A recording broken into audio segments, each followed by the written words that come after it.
النهارده شباب بنكمل السلسله بتاعت المدارس الادبيه اللي احنا كنا بدأناها، والنهارده مع المدرسه الثالثه اللي هي مدرسه الديوان، واللي تعتبر المدرسه الثانيه من مدارس الاتجاه الوجداني. احنا اتكلمنا في الاول عن الاتجاه الوجداني، اتكلمنا عن خليل مطران.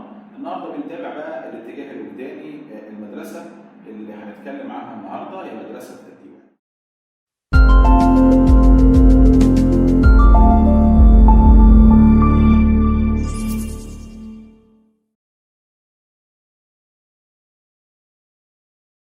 أولا يا جماعة، مدرسة الديوان مدرسة كونها 3 شعراء: الشاعر عباس العقاد وإبراهيم عبد القادر المازني ومعهم الشاعر عبد الرحمن شكري. دول 3 شعراء مصريين جمع ما بينهم حبهم للثقافة العربية، ثقافتهم الأم، إلى جانب حبهم للثقافة الإنجليزية وتحديدا الرومانتيكية الإنجليزية.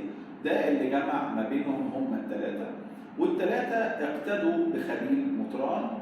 أخذوا خليل مطران قدوة ليهم، بيمشوا على نفس المنهج والنمط اللي هو أبدعه أو بدأ يحط له الأسس بتاعته، زي ما قلنا المرة اللي فاتت، اللي هي تجديد الشعر. ده كان الأساس اللي هم مشوا عليه. طيب، ظروف نشأة المدرسة من أهم الحاجات اللي كانت سبب في نشأة المدرسة الواقع الاستعماري البغيض اللي كان موجود في مصر أيام الاحتلال الإنجليزي لمصر. طبعا كان أي شباب عايزين يحققوا طموحاتهم وآمالهم وأحلامهم. اصطدمت كل هذه الطموحات بالواقع الاستعماري البغيض والأزمة اللي فرضها على مصر وعلى المصريين، وهم من ضمن هؤلاء الناس. فما قدروش يحققوا آمالهم ولا طموحاتهم في وطنهم، إن هم يقودوا الوطن، يعملوا بشكل حر أو يجدوا لأنفسهم أماكن. فحصل صدام مع الاستعمار، مما جعلهم يهربون من عالم الواقع، ونسبوا وخلقوا لنفسهم عالم من الأوهام والأحلام والخيال، وعاشوا فيه تماما بعيدا عن ذلك الواقع المؤلم البغيض اللي الاستعمار أو الاحتلال بمعنى أدق فرضوا على الشعب المصري بالكامل. وحاول الاستعمار بكل جهوده تحطيم الشخصية العربية الإسلامية، حاول الاستعمار بكل جهوده إن هو يقضي على الثقافة العربية واللغة العربية. هم لما وجدوا صراع شرس ما بينهم وبين الاستعمار بدأوا يعملوا لنفسهم عالم زي ما انا قلت كده من الأوهام والأحلام والخيال، وعاشوا بعيدا عن أرض الواقع، يتأملون في الكون ويتعمقون في أسرار الوجود وجنحوا إلى الخيال. يبقى دي كده ظروف نشأة المدرسة. وأنا قلت من شوية إن هم اقتدوا بخليل مطران. طب مطران كان راجل رومانتيكي وهم كمان رومانتيكيين او وجدانيين. ايه وجه الاتفاق ما بينهم؟ هم اتفقوا مع مطران، او بمعنى ادق صاروا في نفس الدرب الذاتي العاطفي. الدرب يعني الطريق، مشوا على نفس المنهج الذاتي العاطفي اللي مطران كان اسس ليه. لكن الفرق الوحيد ما بينهم وبين خليل مطران ان مطران كان متاثرا بالثقافه الفرنسيه وتحديدا الرومانتيكيه الفرنسيه، انما هم كانوا بيميلوا الى الرومانتيكيه الانجليزيه. تمام؟ ده الفرق الوحيد ما بين مطران وبين المجموعه دي من الشبان اللي كونوا مدرسه الديوان. طبعا الثلاثه كان لهم اسهامات ومشاركات شعريه موجوده، لكن بدات تتبلور المساله وتظهر اكثر في المقدمه بتاعه ديوان ابراهيم عبد القادر المازني. ابراهيم عبد القادر المازني عمل ديوانه الاول، الكتاب اللي بيحتوي على كل القصائد بتاعته، وخلى العقاد هو اللي يكتب له المقدمه بتاعه هذا الديوان. فالعقاد كتب في المقدمه حاجه شبه الخطوط العامه اللي المدرسه دي هتمشي عليها. قايل فيها: لقد تبوأ منابر الادب فديه، كلام عنهم الثلاثه يعني، لا عهد لهم بالجيل الماضي، ونقلتهم التربيه والمطالعه اجيالا بعد جيلهم. شايف يعني هو بيرمي الكلام على مدرسه الاحياء والبعث، يقول لك لا عهد لهم بالجيل الماضي، احنا فتيه، احنا شبان، مالناش دعوه بالجيل اللي قبلنا، الجيل الماضي حاجه واحنا حاجه ثانيه، احنا ناس سابقين عصرنا، نقلتهم التربيه والمطالعه اجيالا بعد جيلهم، فهم يشعرون بشعور الشرقي ويتمثلون العالم كما يتمثله الغربي. افكارهم ورؤيتهم العقليه غربيه، لكن مشاعرهم مشاعر شرقيه عربيه، وهذا مزاج. يعني ده خليط اول ما يظهر من نتائجه ان نزعت الاقلام الى الاستقلال. هو شايف ان اقلامهم هتكون اقلام مستقله. يعني ايه انا مستقل؟ قلم مستقل يعني مش تابع لحد، ما حدش بيتحكم فيه، انا رايي وشعري واسلوبي في الكتابه زي ما يطلع مني انا مش هقعد اكتب كلام على مزاج الملك او الخديوي او الوزير الفلاني. هو بيرمي الكلام طبعا على مدرسه الاحياء والبعث في المساله بتاعت المناسبات والمجاملات، بيقول لك احنا نزعت اقلامنا الى الاستقلال ورفع غشاوه الرياء اللي هي النفاق. برضه توجيه الكلام هنا يعني من تحت الترابيزه لمدرسه الاحياء والبعث، عشان مساله النفاق والرياء دي هو كان شايفها موجوده فيهم، علشان هم بيزودوها شويه في شعر المناسبات والمجاملات. تمام. وطبعا التحرر من القيود الصناعيه اللي كانت بتتحكم في القصيده من وزن موحد وقافيه موحده والكلام اللي احنا قلناه قبل كده، اللي كان مطران طبعا حاول ان هو يتخلص من تلك القيود، هم ماشيين في نفس المنهج. ده الكلام اللي قاله العقاد في مقدمه ديوان ابراهيم عبد القادر المازني الاول. طيب نيجي بقى للنقطه الثانيه، سبب تسميه المدرسه بهذا الاسم. سميت المدرسه مدرسه الديوان على اسم الكتاب اللي كتبه اثنين من هؤلاء الشعراء الثلاثه اللي هو العقاد والمازني، عملوا كتاب اسمه الديوان في الادب والنقد، ومن هنا جت التسميه للمدرسه كلها باسم مدرسه الديوان. طيب النقطة اللي بعد كده، وضعهم ايه مع المدارس اللي قبلهم؟ طبعا هم كانوا متفقين مع مطران زي ما احنا قلنا، وماشوا في نفس الضرب الذاتي العاطفي، الفرق ما بينهم بس ان هم كانت ثقافتهم انجليزيه وهو فرنسيه. طب هم وضعهم ايه مع مدرسه الاحياء والبعث اللي هي المدرسه الاولى الكلاسيكيه او اتجاه المحافظين او الكلاسيكيه الجديده، سميها زي ما تسميها، وضعهم ايه؟ كان في اختلاف كبير قوي ما بينهم. كل واحد له وجهه نظر مختلفه، يعني مدرسه الاحياء والبعث لها وجهه نظر، ينظرون الى الشعر من زاويه، ومدرسه الديوان بتبص للشعر من زاويه ثانيه. طب ايه الفرق بقى؟ مدرسه الاحياء والبعث ينظرون الى الوراء ويعيشون في ظلال القديم، اما مدرسه الديوان العكس، ينظرون الى الامام، يستلهمون ذواتهم وعواطفهم واحداثهم ويعبرون عن ماساه عصرهم. ده الفرق ما بين الاثنين، ودول عايشين في ظلال القديم اللي هي مدرسه الاحياء والبعث، ودول ناس مجددين، احنا بتوع الجديد بقى، خلاص عندنا اشياء حديثه هنتكلم عنها، هنعبر عن مأساة عصرنا، هنتكلم عن اللي احنا عايشين فيه. تمام؟ فده الاختلاف في وجهتين النظر ما بين مدرسه الاحياء والبعث ومدرسه الديوان. طيب واحد يقول لي طب يعني انت قلت فوق ان هم كانوا بيهاجموهم ورفع غشاوه الرياء والاقلام تميل الى الاستقلال واحنا ما حدش يتحكم فينا. طب ايه يعني اللي ما كانش عاجب شعراء مدرسه الديوان في مدرسه الاحياء والبعث؟ ايه المآخذ او العيوب اللي هم كانوا شايفينها موجوده عند مدرسه الاحياء والبعث؟ وخلي بالك النقطه دي بيجي عليها اسئله كتير جدا في الادب، ويجيب لك بيتين شعر كده من مدرسه الاحياء والبعث ويقول لك ايه المأخذ من وجهه نظر الديوانيين على الاحيائيين هنا؟ ايه العيب اللي هم شايفينه في البيت الفلاني ده اللي هو جايبه لك في الامتحان او في كتاب التدريبات؟ نشوف مع بعض ايه المآخذ او العيوب. اول حاجه عابوها عليهم استلهام النماذج البيانيه القديمه مثلا عليا او مثلا اعلى لهم في شعرهم، ماشيين على النماذج البيانيه القديمه مره ثانيه، بيكرروها زي ما هي.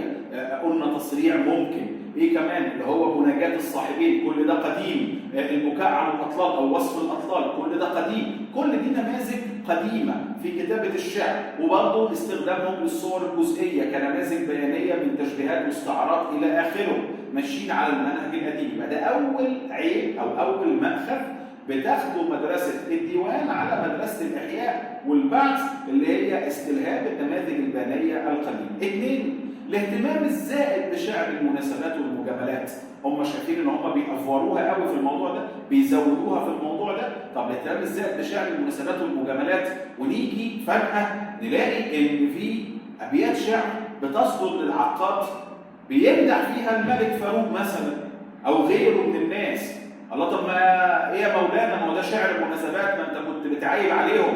قال لك لا معلش، اصل المدح الصادق بتاعنا ليس عيبا، يعني هو كان بينظر للمدح بتاعه ان هو مدح صادق، انما المدح بتاعه ان هم كان نفاق. فطبعا نخلي بالنا من النقطه دي مخالفه وقع فيها العقاد، ان هو عايب عليهم اهتمامهم بشعر المناسبات والمجاملات وهو وقع في نفس الغلطه. فانت لازم تنتبه للنقطه دي في الامتحان عشان بيجي عليها اسئله كتير. طيب نمره 3 بقى يا شباب، غير اللي احنا قلناه ده، الاهتمام بقشور الاشياء. ما كانوش بيتعمقوا فيها، لان هو شايف ان هم شعراء سطحيين، ما هماش بياخدوا المساله بعمق كافي. العيب الرابع او المأخذ الرابع، مفيش وحده فنيه. تعدد الاغراض عند مدرسه الاحياء والبعث، وتلاقي القصيده بتعتمد على وحده البيت، مفيش وحده فنيه، مفيش ترابط ما بين الابيات بتاعت القصيده، فهم شايفين ان ده عيب، ده العيب رقم 4. العيب الخامس اللي هم شافوه عندهم المبالغه وعدم وضوح الصدق في شعرهم. هو شايف ان هم في شعرهم كلام غير صادق كتير، افكار غير صادقه، في مبالغات زايده عن الحد، فده العيب رقم 5. اما العيب السادس بقى يا شباب، عدم وضوح شخصياتهم الشعريه. انت الشخصيه الشعريه بتاعك مش باين، انت راجل بتقلد القديم، خاصه في فكره المعارضات اللي احنا اتكلمنا عنها في مدرسه الاحياء والبعث، شعر المعارضات، انت بتقلد فشخصيتك مش باينه. زي ما نجيب واحد اقول له اطلع غني، فيطلع عشان يغني فيقلد صوت عبد الحليم حافظ بالظبط. طب انت فين؟ انت شعرك فين؟ عايز صوتك انت. نفس الفكره بالظبط، انت بتقلد القديم، انت بتعارض الشعر القديم، شخصيتك الشعريه مش ظاهره، مش واضحه، انا ما عرفتش اسلوبك انت الشخصي، انت بتكلمني اكن اللي بيقول شعر قدامي المتنبي او البحتري مثلا، لا انا عايز اشوف شخصيتك الشعريه. فده العيب رقم 6 او المأخذ السادس في مدرسه اللي خدته مدرسه الديوان على مدرسه الاحياء والبعث بشكل سريع. هم مره ثانيه استلهام النماذج البيانيه القديمه، الاهتمام الزائد بشعر المناسبات والمجاملات، الاهتمام بقشور الاشياء، مفيش وحده فنيه ما بين الابيات ولا ترابط في القصيده، المبالغه وعدم وضوح الصدق في شعرهم، عدم وضوح شخصياتهم الشعريه بسبب لجوءهم لشاعر المعارضه، المعارضه او المصطلح او فكره المعارضه نفسها. طيب ماشي، انت كده كلمتني عن العيوب اللي هم شايفينها في مدرسه الاحياء والبعث، طب انتوا ايه بقى؟ انتوا مين؟ ايه سماتكم بقى؟ ايه خصائص مدرسه الديوان نفسها بقى اللي احنا بندرسها؟ اول حاجه او اول خصيصه من هذه الخصائص الجمع بين الثقافه العربيه والانجليزيه. دي حاجه اساسيه عندهم. نمره 2 التطلع الى المثل الانسانيه العليا، وكان عندهم آمال وأحلام بتفوق طموحاتهم، يعني طموحاتهم كانت كمان عالية جدا بتفوق إمكانياتهم كمان. يبقى قلنا الجمع بين الثقافة العربية والإنجليزية، التطلع إلى المثل الإنسانية العليا. نمرة 3 ودي مهمة جدا، القصيدة عندهم كائن حي، اللي احنا بنسميه كده الوحدة الفنية. القصيدة كلها كائن حي مترابط زي جسم الإنسان، كل بيت زي عضو من أعضاء جسم الإنسان مربوط بالتاني، ما اقدرش استغنى عنه، فأنا لو شلته القصيدة تبوظ، تتفكك، هتبوظ، لان كل الابيات مترابطه، كائن حي مترابط، ما اقدرش ان انا افصل جزء عن الثاني. يبقى ده او دي السمه الثالثه اللي هي القصيده عندهم كائن حي. السمه الرابعه اللي بتميز مدرسه الديوان غلبه الجانب الذهني او العقلانيه اكثر من العاطفه. دي كانت عندهم من ضمن السمات بتاعتهم، اللجوء الى الجانب الذهني اللي بيعلو على الجانب العاطفي في اشعارهم. طيب نيجي بقى للسمه اللي بعد كده، التامل في الكون والتعمق في اسرار الوجود، الموت والحياه، وده اللي كان سبب في غلبه الجانب الذهني، ان هم لما كانوا بيتاملوا في الكون وبيتعمقوا في اسراره بشكل مبالغ فيه، استغراقهم في التامل ده هو اللي وصلنا لنقطه غلبة الجانب الذهني. تحس ان الشعر بتاعهم في نوع من انواع الفكر اكتر من العواطف. تمام، انا بقى شخصيا بسميه جمود، بسميه برود، انا ما بيعجبنيش شعرهم عموما، لكن هي دي السمات بتاعتهم، غلبة الذهنية والتأمل في الكون والتعمق في اسرار الوجود، واستغراقهم في التأمل هو اللي وصلنا لنقطة غلبة الجانب الذهني. السمة اللي بعد كده ظهور مسحة الحزن واليأس والتشاؤم والاستسلام للأحزان كانت موجودة عندهم. السمة اللي بعدها حب الطبيعة والامتزاج بها وبعناصرها، دي كانت موجودة في مدرسة الديوان أيضا. السمة اللي بعد كده التخلص من تأثير الآداب القديمة، فلم يستعيروا المادة الأدبية القديمة تماما واستخدموا لغة العصر. السمة اللي بعد كده البعد عن المناسبات يعني الشعر السياسي الامور دي هم بعدوا عنها الى حد كبير.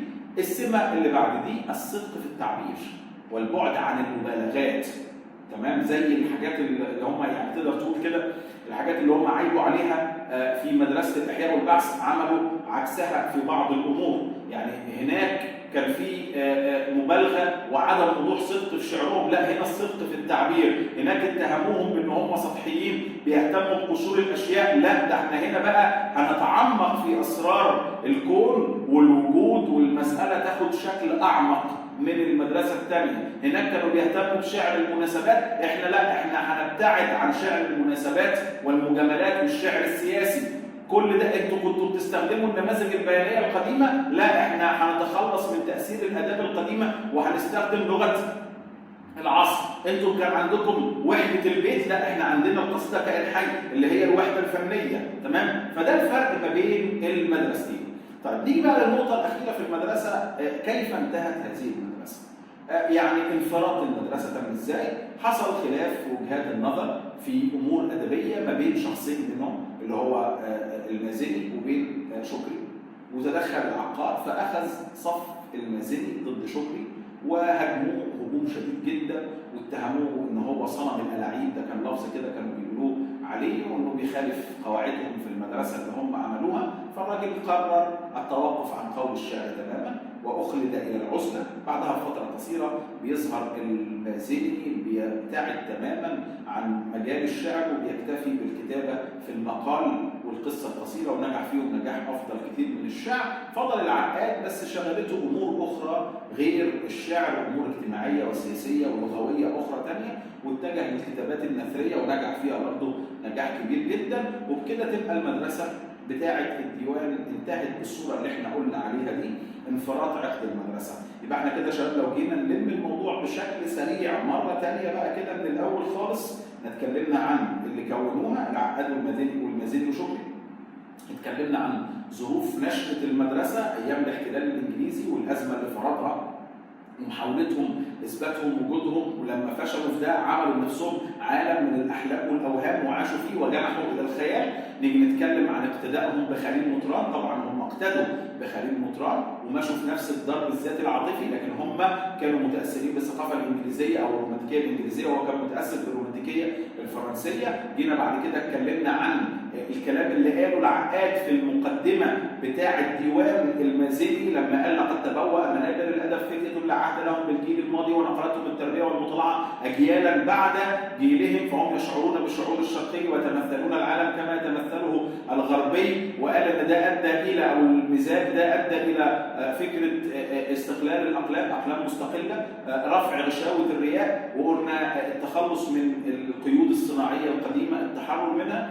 جينا وضحنا ليه المدرسه اتسمت بهذا الاسم، قلنا بسبب كتاب اسمه الديوان في النقد والادب اللي كان عامله العقاد والمازني، فخدوا العنوان وسموا المدرسه مدرسه الديوان. اللي بعد كده على طول يا شباب اتكلمنا عن الاختلاف ما بينهم وبين مدرسه الاحياء والبعث.